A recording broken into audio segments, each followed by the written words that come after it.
So, who's familiar with this? Okay, it's a pretty old commercial, I think. The guy switched to Sprint too, right? That's a big thing. Oh, you mean the actor? Yeah, the actor. Yeah. He switched to Sprint. Yeah. How do I get my presentation up? There we go. That's not what I do on a day-to-day basis, going around to different places, but I wanted to show it to you. There are people that actually do pretty much that same thing. They drive around in circles and they run audio tests over the same audio test over and over again to see where there's audio quality problems on the route. But that's not what I do. I think it's interesting though. You can see the person is making sure that the audio quality is good in all those different noise backgrounds. You know, he was in the city. I'd seen ones where he was out on a boat. Different noise backgrounds are definitely a factor in what I do on a day-to-day basis. And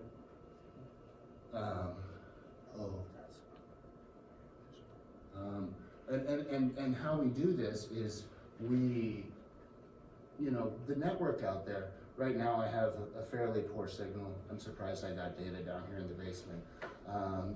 As the signal's changing, that's impacting the testing. So what we do in Audio SQA is we'll fix the network. For several $100,000, you can buy a machine that will make a Verizon network, and it will be perfect all the time. It'll be the same all the time. You can test different handsets, ensuring that they have the same receive and send power. So it's a very controlled environment, and that's just on the network side. On the acoustic side, it's anechoic chambers, it's real world. We try to maybe put the device in a real situation, test its audio and acoustic performance that way. High quality audio measurement microphones, speakers, and test equipment. That honestly, they're only for telecom. So I want to share those with you today. Jump to this one. So what does this cover? This covers smart home devices, right? I work for Lab 126, so everyone knows smart home devices. But it also means wearables or headsets, right? Whenever you're talking on your headset, you need to make sure that you can communicate effectively. Handsets, obviously. Automobiles, this is a big one. Automobiles are very noisy, so you have to be able to bring that noise down in order to have effective communication. Laptops, conferencing systems, and then different VoIP services. So what are the challenges for these? Each of these have a different use case remote, and I think I'm going to go over that here in a minute.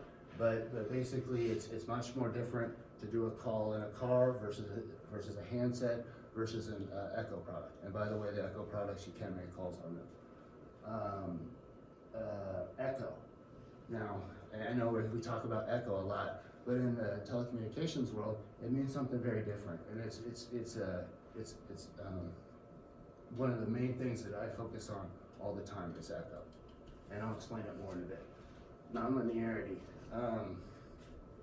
When a speaker has different distortion components, nonlinearity issues, that makes it challenging for the algorithms to work. Change in echo path. I'm gonna have to come back to a lot of these. Obviously, the reverberation in the room is something that we're trying to manage. So a bigger room, or larger, higher RT60 values is more challenging. Double talk, when two people are talking at the same time, this is very difficult to handle, especially in certain situations. Background noise, we've already talked about that. Sound quality, just in general, you're very familiar with this. How do you test a loudspeaker? What are the things you need to do to test a loudspeaker? Those are a lot of the sound quality metric challenges that we have to overcome. Latency is a big one. Multiple people talking at the same time, and broadcast speech. I think if anyone has questions, they should just interject. Make this kind of a conversation if you want. Otherwise, we can follow up at the end. All right. So, how to think about this? And I tried to break it down into the most simplest form that you can think of. And actually, this isn't my idea. This is my former manager. He always used to come on a board. And do you mind if I No, just go, please. He'd always come on a board and he'd do this.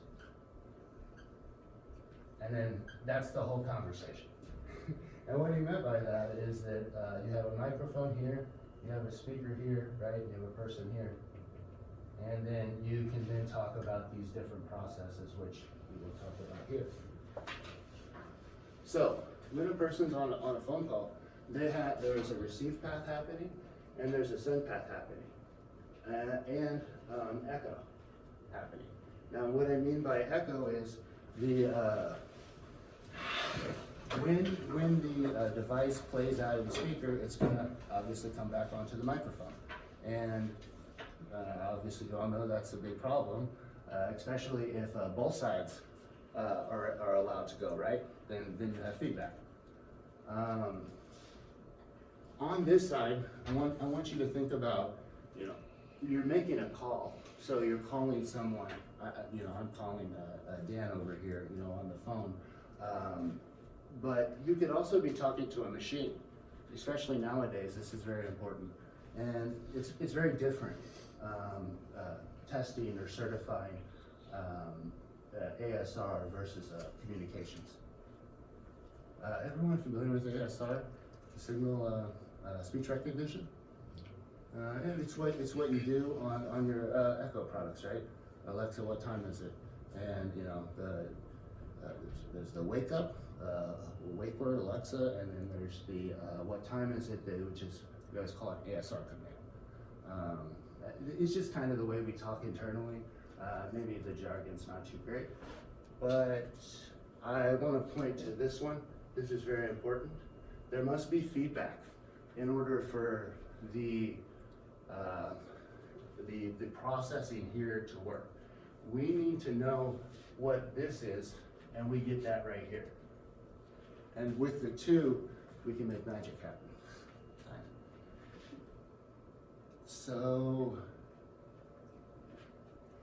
when we think about this, we were talking about the echo path. And if you think, we have our echo path here, and we have our speech here.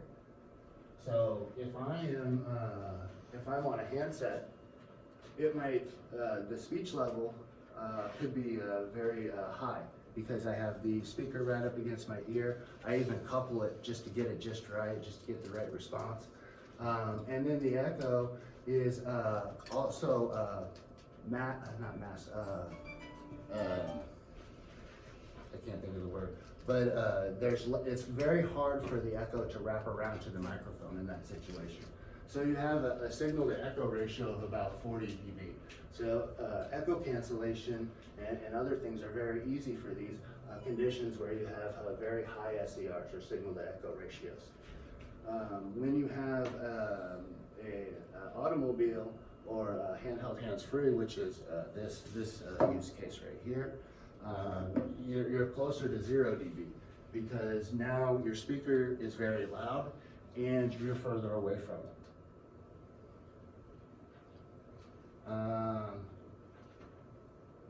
And then of course this is the most difficult one because the echo is in an echo product, the speaker and the microphone are in the same product. I am maybe 3 meters back. The SER is very difficult in that situation.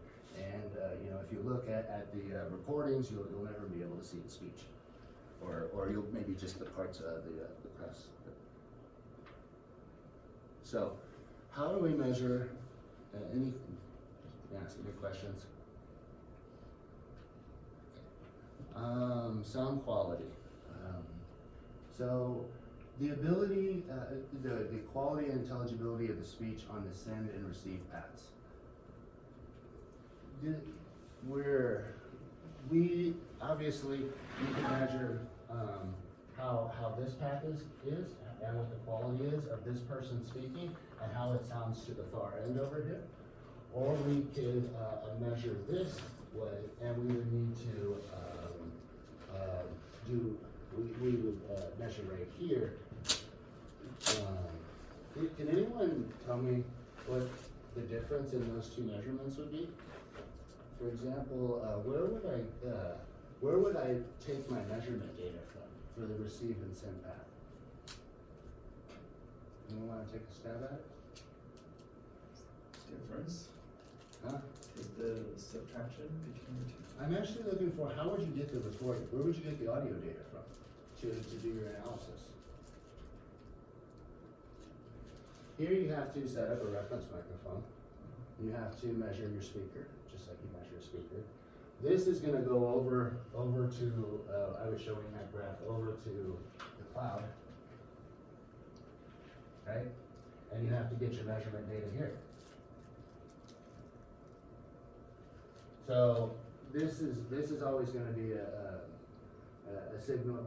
It's different. The different paths you have to measure differently, and you can use these measurement methods to measure each direction. We could do a subjective panel. It's I've given you the standard here. Most of these things are standardized. It's very expensive. 30 people. I think probably about $10,000 would be a good estimate for how much that would cost. You could run some these algorithms that are matched against subjective data. This is something that's done a lot. I would suggest looking these up and to kind of, there's a good ASA paper, or excuse me, AES paper on this algorithm. I think you'd learn a lot about this by reading that paper. Frequency response, obviously everyone knows how to do this here. Big thing for telecom. The bandwidth is much different than you're used to. We don't go all the way up to 20 kilohertz. Only like recently have they started developing that kind of technology, and no one uses it because it's too expensive. It just takes too much. And there's no speech. This is not that great, but once you get up to wideband, you've really captured a lot of the speech components. And above 8 kilohertz, there's some information, but it's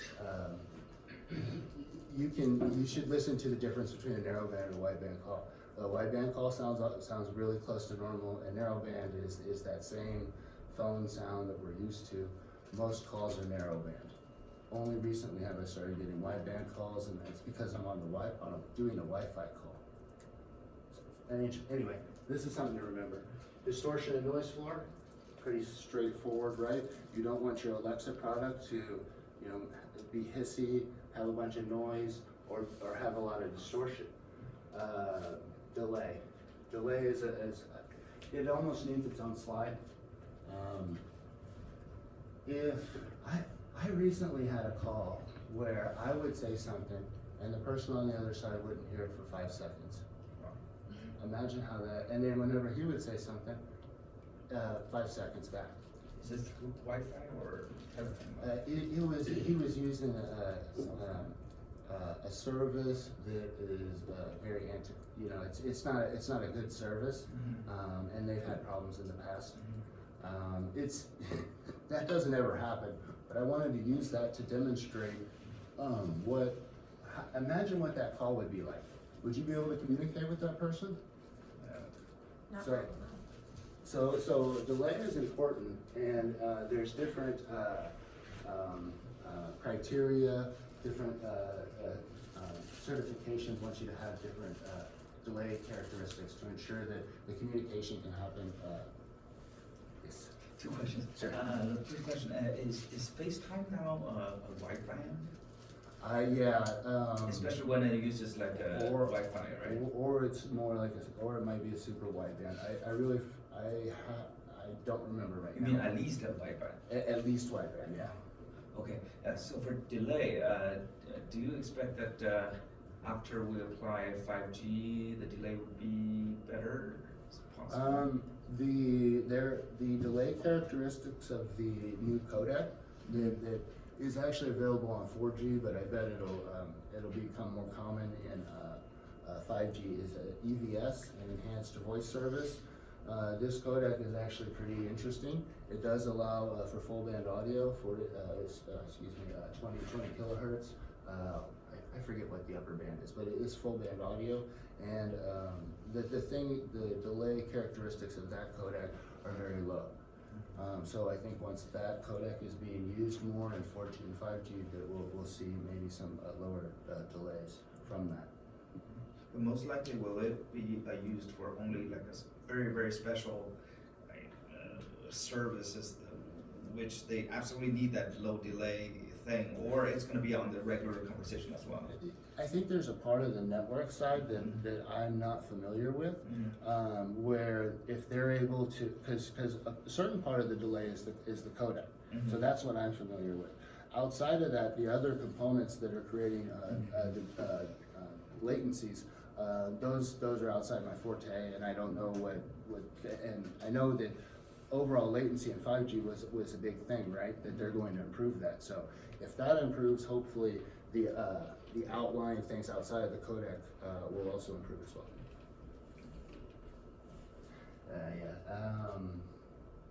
So what kind of customer impacts? Obviously poor intelligibility. If you take a notch filter and put it right in a good spot, it's gonna be very hard to hear somebody. You could have packet drops, jitter, other kinds of network-related issues, or just faulty algorithms doing funny things, and then obviously delay. We've already talked about that. So, echo. We've been talking a lot about echo, but how do you measure it? And what I don't think I described this very well. To do echo loss inside the center process is the AEC, or acoustic echo canceller. And acoustic echo canceller takes two inputs. I'll show what it is. It takes the mic input, and it also takes the AEC reference.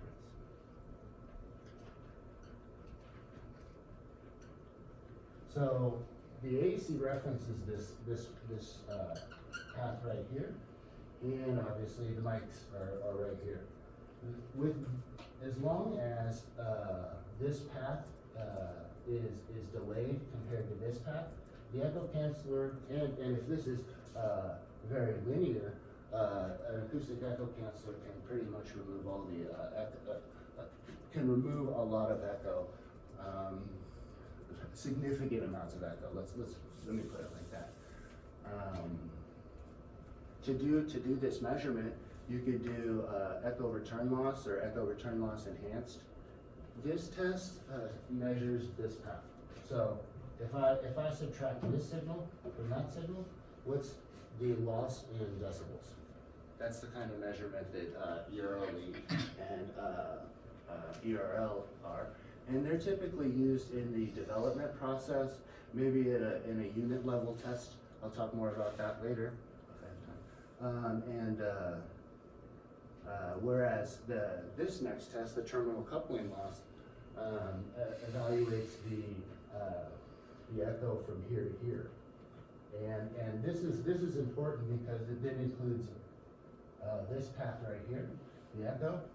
So a product like a handset where the echo is reduced naturally through acoustic properties of the ear, what's happening when you compress the speaker against your ear, because of those things, this measurement captures that. There's another test called echo control characteristics, which gives, it's too much for me to explain here. You just need to look it up. I'll be sharing these slides with you, so please, and also some other courses that you can view. And then there's this Head Acoustics is a proprietary product. They have this eQuest. I think it's similar to this Peskin Polka that I was talking about on the last slide. Customer impact. What happens if you have echo loss issues? I know everyone's probably had this. You're talking to someone and you hear yourself, right? That is a acoustic echo canceller failure. Your AEC, not your AEC. The person you're talking to, their acoustic echo canceller is not taking care of your voice, and now you're hearing it. Okay? So it's not your phone, it's theirs. It's very important to remember. So obviously, if you hear yourself, that is, and you have echo artifacts, you're going to have distracted listening. You can kind of communicate, but it's very difficult. Feedback. If both echo cancelers are failing, if you're in a challenging environment where the SCR is very low, then you could have feedback because both products are having difficulties working with each other. That's the best way I can put it. Also, if you're changing this, if I wave my hand in front of the microphone, that is something that a customer would create echo, and a customer could hear it. So that's something we work with. That's something we test for. Is acoustic echo path changes.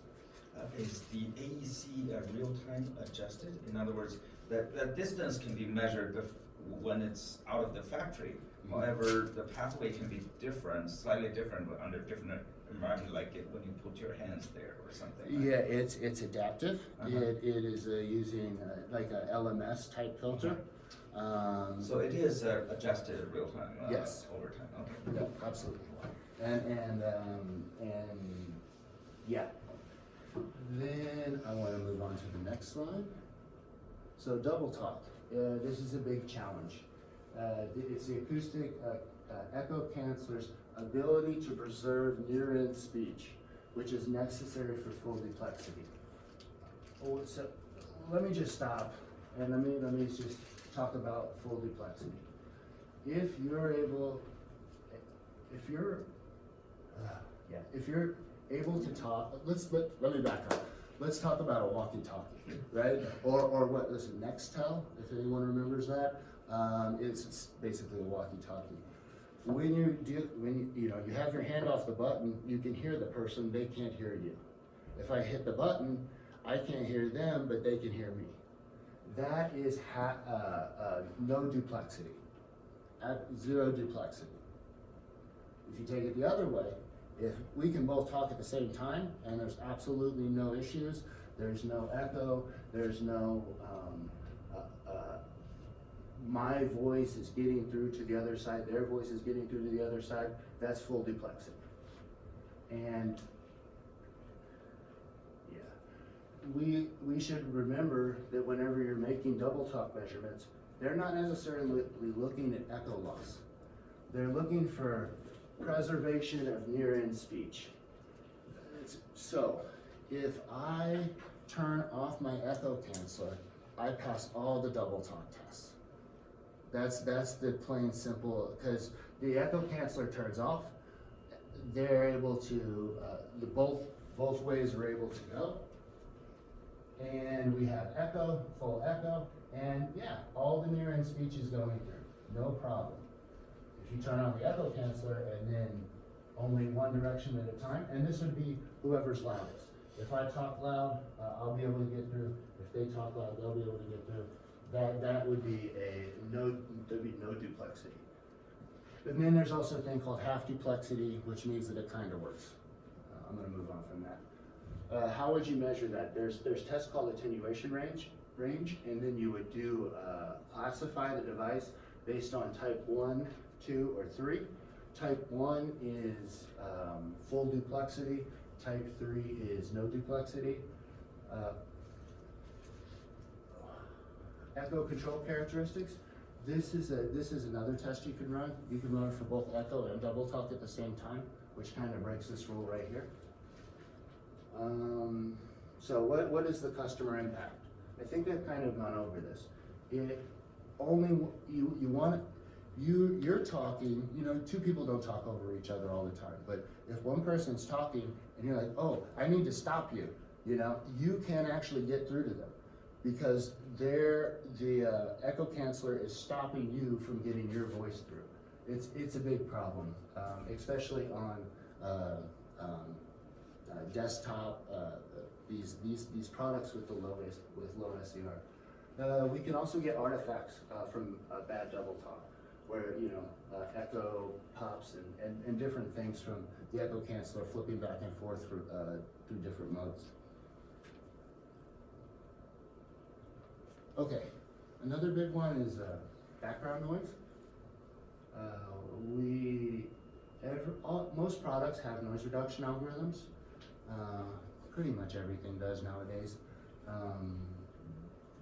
So we have to set up environments where we're simulating noise in order to test how well those algorithms are doing. So if I go through the measurement methods, there's the simulation itself, and I think there's three kinds of categorizations of how people are doing noise simulation. They're either doing a single speaker, or they're doing this standard, which is a 4.1 speaker configuration that only focuses on amplitude and frequency correction.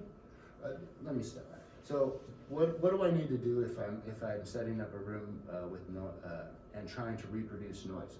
What are the kinds of things you're worried about, and how would you go about fixing that? So I'm setting up a room. I want to test a product in it, and I want to make it sound like there's a blender in here. Or I want to make it sound like I'm outside up here on the street and cars are driving by. Because going up there and doing it on the street is very inconsistent. You don't know when those cars are driving by. So you want to get something that's very repeatable so you can consistently test things. So how? Excuse me? You get a speaker with those playing those sounds. Yeah. Speaker playing sounds. Okay, that's a good start.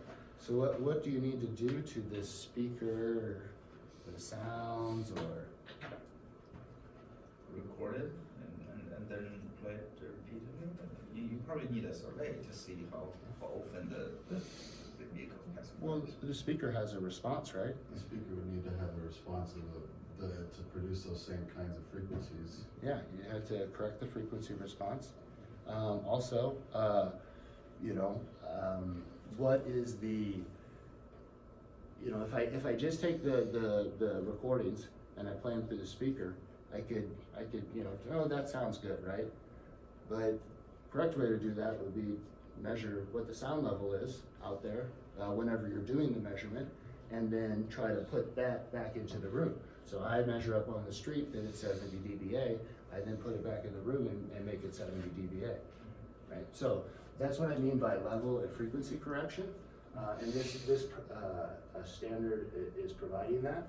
The next one is a more advanced one, and the speaker configuration is based on the microarray that you're using and the number of mics you're using on the microarray. Because to do this kind of correction, you need to have speaker and microphone, right? And you're going to do that correction at that microphone's location. This one uses 2 microphones all the time. This uses, I think, from 2 to 8 microphones. And then based on the number of microphones you're using in your microarray, you can use more speakers and get more accuracy. So I think you can use up to 8 microphones and 8 speakers and a subwoofer with that standard. Is the room very dead, very dry? Okay, this is a good point. Inside the standards, all of that is defined. So they have RT60 criteria for the room. This one, this one has RT60 criteria. This one's supposed to be a diffuse type room. This one is, this is, a lot of people laugh at this because the way they build these standards, they actually use C80 to define the room absorption. And I've had a lot of conversations about this with people, and it's a very weird thing to do, but that's it. I think that you have to have C80 over 20 dB or something like that.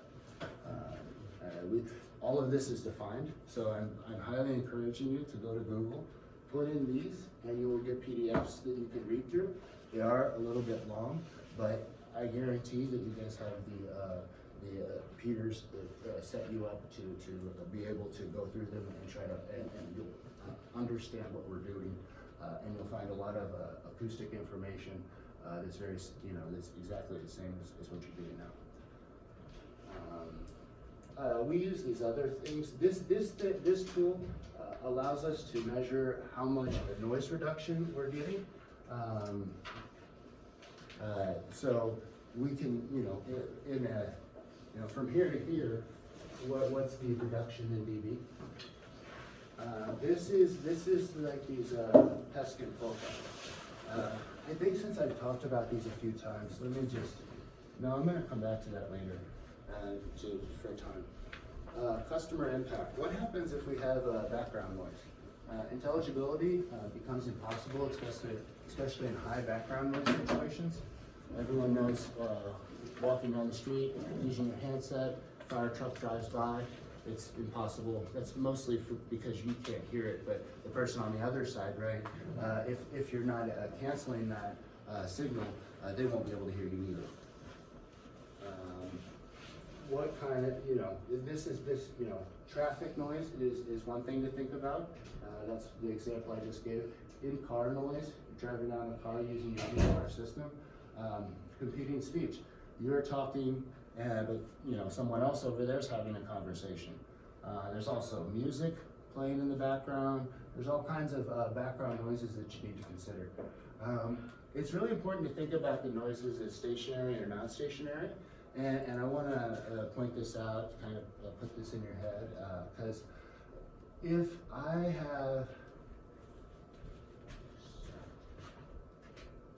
could have one microphone, or I could have X number of microphones, right?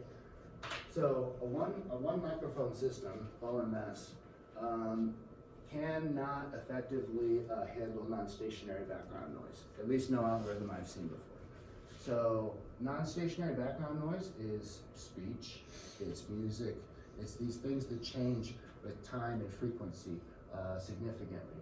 Whereas other background noises, I think the best one to think of is pink noise. Well, maybe not pink noise. Pink noise. Where it's random, but it's very constant and level at least, and that an OMS or one mic system can handle that kind of noise very well. If you need to be able to handle non-stationary background noises, you probably need more than one microphone, and use beamforming. If there's a regular noise source like a motor or something stationary at the room, that would be the first one. Yeah. But if someone talking around, that's definitely different. Yes. Yeah. Okay.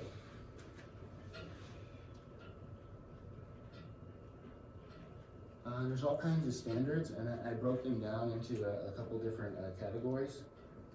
And like I said, please go Google these. You can get all of them online, except for these two.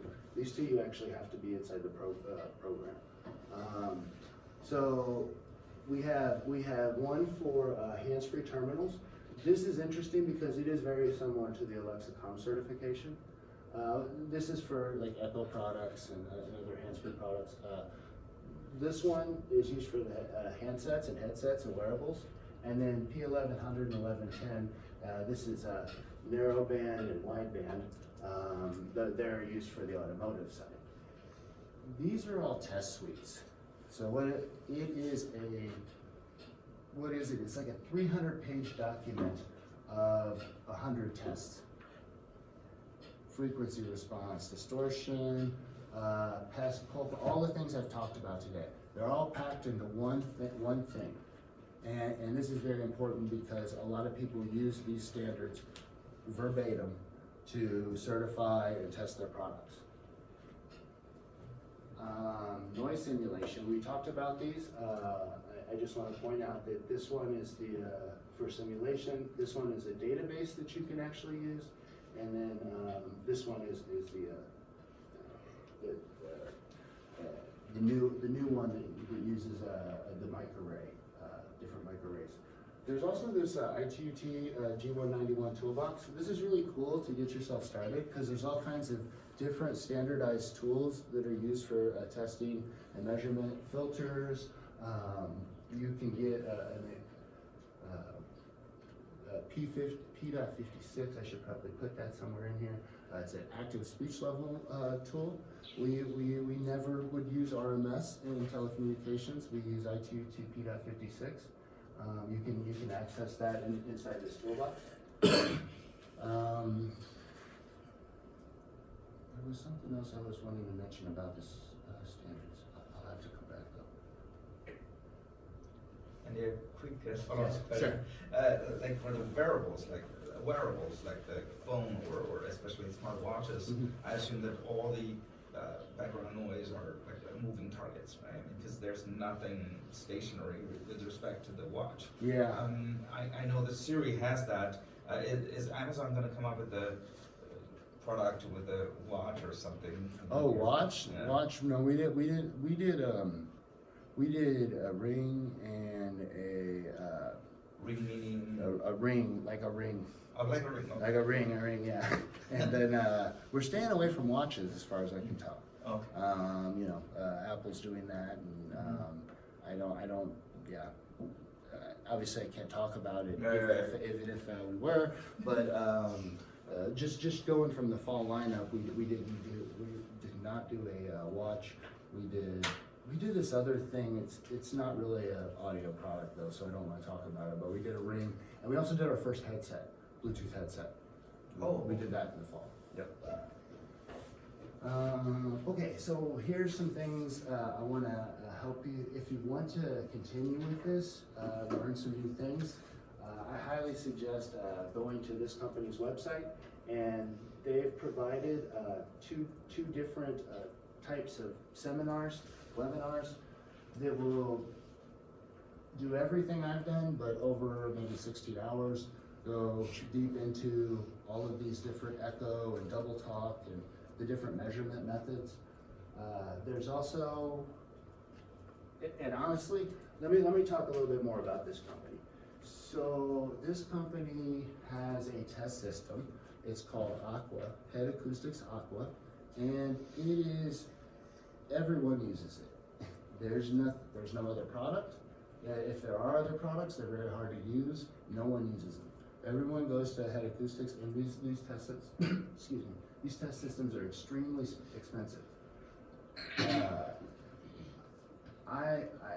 If anyone's interested, I can reach out to the people there. I know many of them, and I could set up a conference for you to go, maybe get some hands-on experience. We probably would need 3 or 4 people.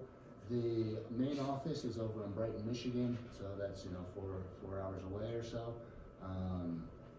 Just a suggestion I want to throw out there. If you have that kind of experience, if you can put that you've used the test system on your resume, that's a big deal. When we're searching for job applicants, we're searching for if they know how to use this tool. But these don't actually teach you how to use the tool. These teach you what's going on underneath.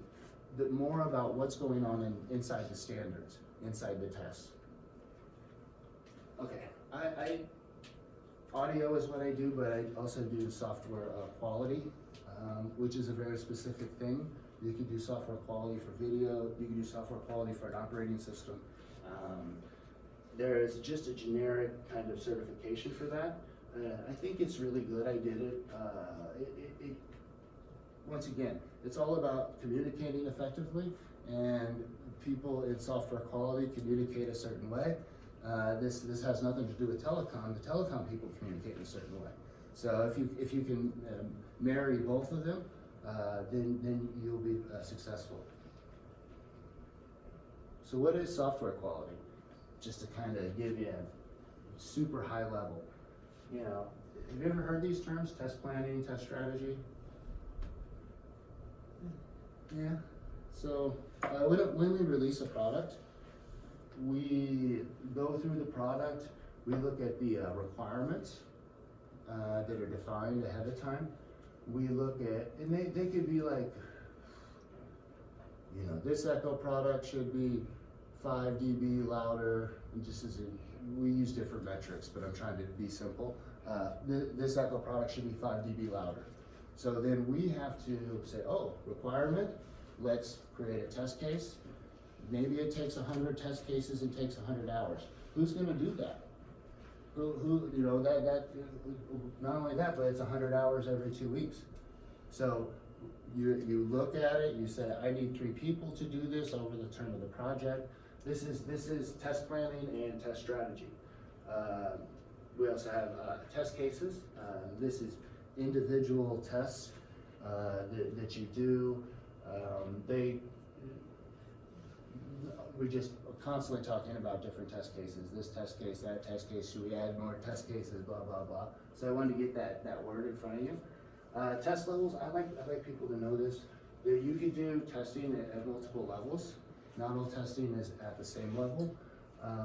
You could start at a low level and test just a unit. So I could test just the AEC, right? Just by itself. Now, the SIN process has a lot of things in it. It's got noise reduction, it's got filters and stuff. So if I want to test just the SIN process, that would be probably an integration level test. And then if I was to test the entire system, that would be a system level test.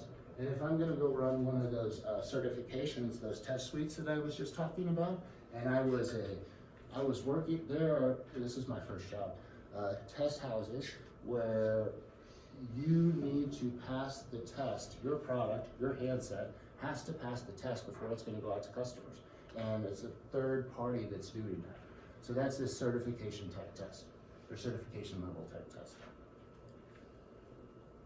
Okay, just a little bit about working at Amazon. Dynamic growth, I'm sure a lot of people see that, even outside the company. We have a large product line. I know it's more than 25. I don't know how much more it is than that. It might be over 30. We're really, you know, innovating. You know, we're doing most of these use cases now. You know, we're not doing handset or anything like that, but we're doing the home, we're doing the automobile, we're doing now wearables. So we're able to, we're really doing some cool things. And honestly, there's a lot of things that we're doing and that I just can't talk about. And then we do have excellent benefits and pay. You know, out in Mountain View, and really enjoy it. Really high price, but yeah, they make it worth it. Now I wanted to go over leadership principles, and I only put 4 here, and they're some of the ones that I like the best. If you want to know why Amazon's successful, you just think of these 2 words: customer obsession. All the time, every day, all day, we're worried about you. Well, it's nothing else matters to us. We're looking for feedback. We want, if something's not right, we want to fix it. That is why Amazon's successful. And it even, you know, we want to release this product because we want to get it to the customer faster. You know, that is the main thing that we're focused on. We also have these other ones: think big, deliver results, hire and develop the best. There's one other one, ownership. Ownership's a big one. And they really reward it. I think because of customer obsession, we see consistently that Amazon is one of the most reputable companies in the US, at least. It's Forbes 2017. You know, everyone knows that they're going to get their package. If their package isn't right, it's going to get fixed. So you've come to trust Amazon.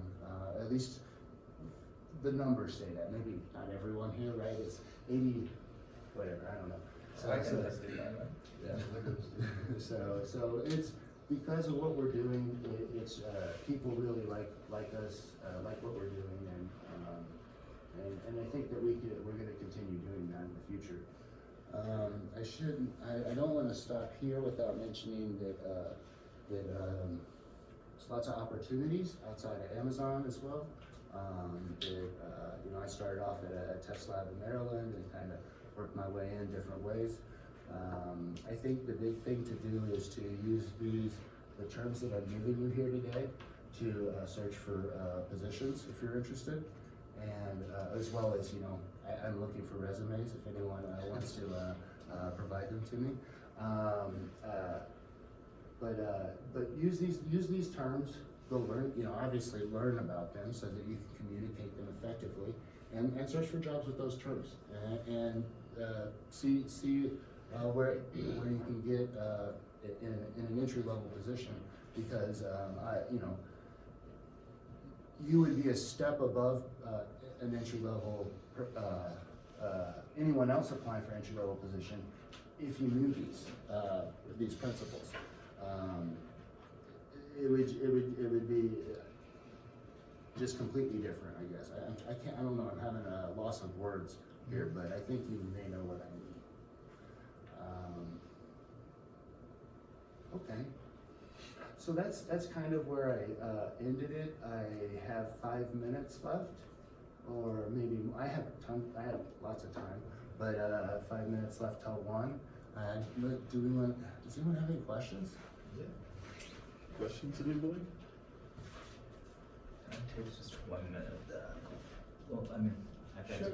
you're going to thank Andy, but I want to thank him for, as his previous teacher, I'm really happy to hear what he has been doing, and proud of his achievements, and share with us in future more.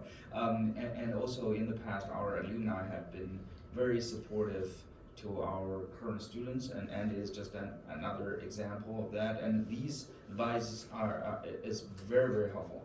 I mean, getting us some inside knowledge on this. I mean, in many cases, when you submit a resume to large companies, they got a lot of resume coming in, and sometimes you have to get a reference, but otherwise they wouldn't even look at it. I mean, in acoustics, relatively the world is relatively smaller compared with the financial services and so on. But this advice, and with the insight of the company, and he has been to other companies too. So this experience really counts. And do take his help. Thank you very much. No problem. And yeah, if afterwards, if you have more questions, I probably have to filter them through George and Matt, but or maybe we can share my email address. I'd be happy to help. Answer questions later on. That would be great. I actually had just one question. I was hoping maybe you could speak on what your path was after graduation, after leaving Columbia, and how you kind of found yourself into this area of acoustics rather than other areas. I have a really good story here. It was 2008 or 2009, and the financial collapse happened, and no one was really building anything. There was very few acoustical consulting jobs. I happened to manage to get this job at this small test house. It's kind of like a little startup. We had a lot of fun. I learned a lot of things, and we built the company up. And then that enabled me to move on in my career and advance and learn coding skills. I write Python, and I do other things inside that I'm growing from that. And so I really like the path I'm on, and I highly recommend it if you're interested in the products. And I should also point out, I've talked all about the telephony part, communication. At least in my job, we're also worried about how the music sounds too. We're not just doing communication, but it's honestly 80% of the job, or maybe a little less. But still, we're also in charge of making sure the products sound good whenever you listen to them. And we just released the Echo Studio. I think we've gotten a lot of praise on that, on the quality compared to our competitors. It's a nice, big Echo product, with a lot of good bass, and also some, I think we do some 3D type things with it. I have to get with my colleagues that are working on that, but that's what I remember. I kind of work, I work on all the products, so the details are, I have to like go ask that person like the details at this point. But that's what I remember is that we're doing some 3D audio on the studio. Very cool. That's awesome. One thing I want to mention is that although what Andy is doing now is by far much better than his student project, but I'm proud to say that his student project actually was presented. He presented at the ASA media. Am I correct? Oh, Yep. Psychoacoustics, right? Yep. Very cool. Poster. Awesome. I did it right there. Yeah. Yes, we still keep it. Much better today. I know. That's cool. Well, great. All right. Yeah. If anyone else has any questions after the fact, you can either shoot me an email, or I'll give you Andy's email. And thank you so much for coming in. We all really appreciate it a lot. No problem. Thank you.